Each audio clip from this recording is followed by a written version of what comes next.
केवल आवश्यकता है पॉजिटिव एटीट्यूड की, केवल आवश्यकता है सकारात्मक ऊर्जा के संचार की, केवल आवश्यकता है 4D की, चाहे वो डिसिप्लिन हो, चाहे वो डेडिकेशन हो, चाहे वो डिवोशन है, चाहे वो फिर डिटर्मिनेशन ही क्यों ना हो। अगर इच्छा शक्ति होगी, अगर व्यक्ति अनुशासन में होगा, अगर उसके अंदर संस्कार है, तो जननी जन्मभूमि स्वर्गादपि गरीयसी की भावना स्वतः जागृत हो जाती है और हिंदुस्तान तो सर्वे भवन्तु सुखिनः सर्वे सन्तु निरामया की कामना करता है। लेकिन ठीक उसी समय जब पाकिस्तान चाइना हथियारों के बल पर हिंदुस्तान को नहीं जीत पाते, आज विश्व में सबसे बड़ा अगर आतंक का कोई हथियार है तो वो आतंक का हथियार है नशे का हथियार, जिसको ISI जैसे संगठन, अलगाववादी संगठन, वो संगठन जो हिंदुस्तान की युवा पीढ़ी को बर्बाद करना चाहते हैं, जिनको पता है कि एक बार आतंक का हथियार नशा अपने पैर पसार ले तो ना कोई युवा बचेगा, ना कोई देश बचेगा। क्योंकि नशा जहां एक बच्चे को अनाथ करता है, एक माँ के सिंदूर को मिटा देता है, वहीं पर वो एक वीर योद्धा को सरहद में शहीद करता है, वहीं पर वो नशे का आतंक एक बूढ़े माँ बाप के बुढ़ापे की लाठी को तोड़ता है। और कहीं न कहीं मुझे पूरे उत्तराखंड में जब भ्रमण करने का सौभाग्य मिला तो बड़ा कष्ट होता है कि ये नशा धारचूला, मुनस्यारी, हरिद्वार, देहरादून और हल्द्वानी से आज उत्तरकाशी से लेकर बद्रीनाथ की जड़ों तक पहुंच चुका है।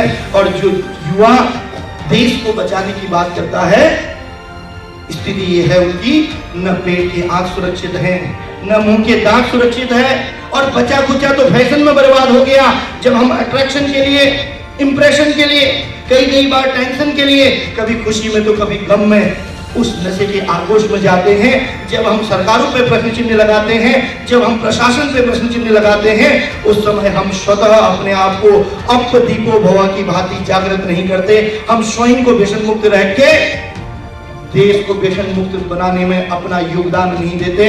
और मैं अपने भैया बहनों से कहना चाहता हूं कि अगर आज हिंदुस्तान के आप सारी स्ट्रेटेजी को पढ़ोगे तो सिर्फ एक खतरा है हिंदुस्तान को, सरहद से नहीं, आंतरिक खतरा।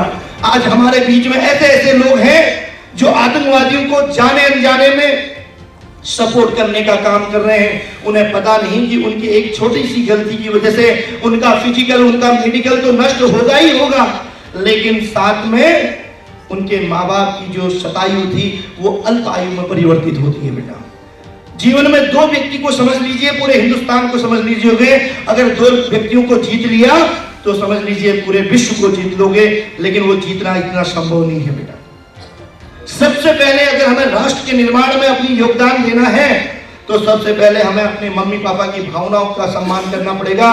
क्योंकि जन्म देने वाली माँ और कर्म देने के लिए भूमि देने वाली माँ, वो भारत माँ, दो ऐसे हैं जिनके ऋण का हम कभी पूर्ण नहीं हो सकते हैं।